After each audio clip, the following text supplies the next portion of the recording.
ዛሬ የምንነጋገረው ስለ ተራ ጦርነት አይደለም። በዓለም ዜናዎች ላይ የሚታዩት የቦምብ ድምጽና ሮኬቶች ከጀርባው ሌላ ትልቅ ጭስ መጋረጃ ተደቅኖበታል። ብዙዎቻችሁ የጄፍሪ ኤፕስታይን ስም ሲነሳ ሰምታችኋል። ይህ ሰው በአሜሪካና በዓለም ታዋቂ ባለስልጣናት የሚያገናኝ ጥቁር ሚስጥር የያዘ ሰው ነበር። አሁን ደግሞ አንድ አስገራሚ ጥያቄ እየተነሳ ነው። በአሁኑ ወቅት በዓለም ላይ እየታዩ ያሉ ግጭቶች ዓላማቸው ዓለም ትኩረቷን ከኤፕስታይን ፋይሎች ላይ እንድታነሳ ለማድረግ ነው። ይህንን ሐሳብ መጀመሪያ ስሰማው የማይመስል ሴራ ንድፍ ሐሳብ ነው ብዬ ነበር። ነገር ግን የቅርብ ጊዜ መረጃዎችን ስመረምር ነገሩ ወደ እውነትነት እየተቃረበ መጣ። ዛሬ በዚህ ቪዲዮ ውስጥ ዶናልድ ትራምፕ፣ ቢል ክሊንተን እና የብሪታንያው ልዑል አንድሬው በዚህ ጉዳይ ውስጥ ያላቸው እጅግ አስገራሚ ሚና እናያለን።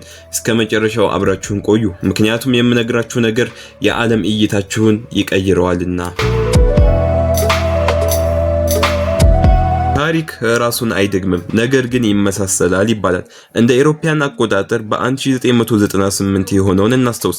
በወቅቱ የአሜሪካ ፕሬዝዳንት የነበሩት ቢል ክሊንተን ከሞኒካ ሌዊንስኪ ጋር በነበራቸው ግንኙነት ምክንያት ከፍተኛ የሕግና የፖለቲካ ቀውስ ውስጥ ነበሩ።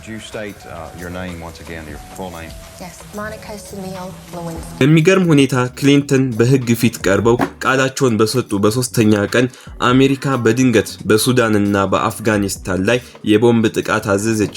ይህ ዘመቻ ኦፕሬሽን ኢንፊኒቲ ሪች ተብሎ ይጠራል።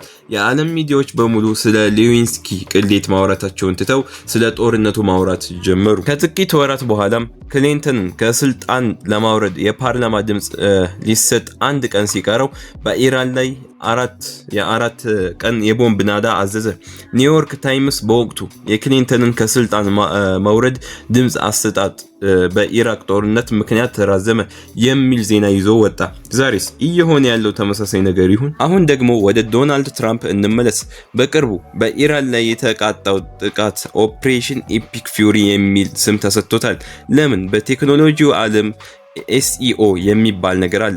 አንድ ሰው ጎግል ላይ ዶናልድ ትራምፕ ኢፒ ብሎ መፈለግ ሲጀምር ኤፕስታይን የሚለው ፋይል እንዳይመጣለት ኤፒክ ፊውሪ የሚለው ዜና እንዲተካው ታስቦ የተደረገ ነው የሚሉ መረጃዎች አሉ። በተጨማሪም ጄፍሪ ኤፕስታይን በህይወት እያለ በጻፈው ኢሜል ላይ ትራምፕ ጥግ ሲይዘው ወይም ሲጨናነቅ እና ቤተሰቡ አደጋ ላይ ሲወድቁ ራሱን ለማዳን ሲል አገርን ሊያፈነዳ ይችላል ብሎ ነበር። እንዲያውም የኢራን ስም ጠቅሷል። አሁን ትራምፕ በኤፕስታይን ፋይሎች ውስጥ ስሙ 38000 ጊዜ ተጠቅሷል።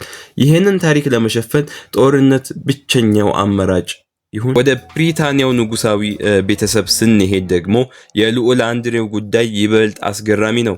ልዑሉ ከ400 ዓመታት በኋላ በቁጥጥር ስር የዋለ የመጀመሪያው የንጉሳዊ ቤተሰብ አባል ሆኗል። እሱ ምንድነው? የኤፕስታይን የቅርብ ጓደኛ በመሆን ሚስጥራዊ መረጃዎችን አሳልፎ ይሰጥ ነበር ተብሏል።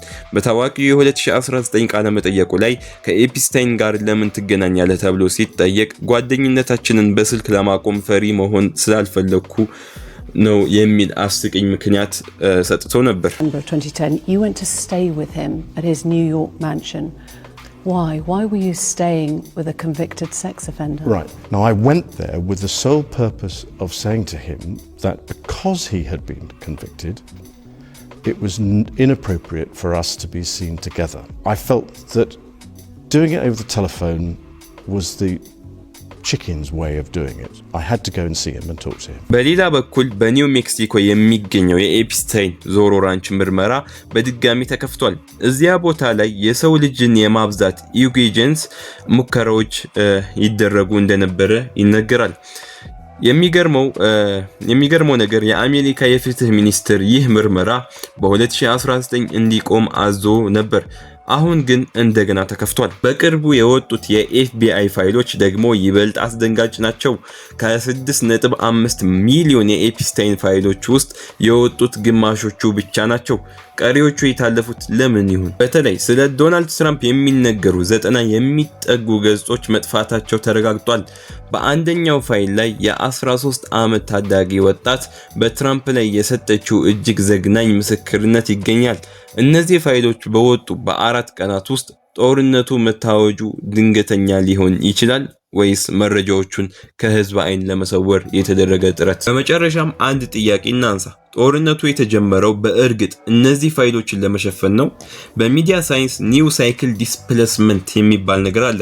አንድ ትልቅ ዜና ሲመጣ የቀድሞው ይረሳል። የኤፕስታይን ፋይሎች ፍላጎት በጉግል ላይ በየካቲት 5 ቀን መቀነስ የጀመረው ጦርነቱ ልክ እንደተጀመረ ነው። ምናልባት ጦርነቱ የተጀመረው ለአንድ ምክንያት ብቻ ላይሆን ይችላል።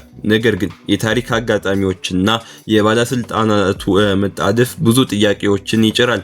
ዓለም በደም ስትታጠብ ጥቂት ኃያላን ሰዎች ግን የራሳቸውን ጥቁር ታሪክ እየቀበሩ ይሁን? እናንተስ ምን ትላላችሁ? ይህ ሁሉ የታቀደ ሴራ ነው ወይስ እንዲሁ አጋጣሚ? አስተያየታችሁን በኮሜንት መስጫው ላይ አጋሩን። ቪዲዮን ከወደዳችሁት ላይክ እና ሼር ማድረጋችሁን እንዲሁም ለተጨማሪ ምስጢራዊ መረጃዎች ቻናላችንን ሰብስክራይብ ማድረጋችሁን አትርሱ።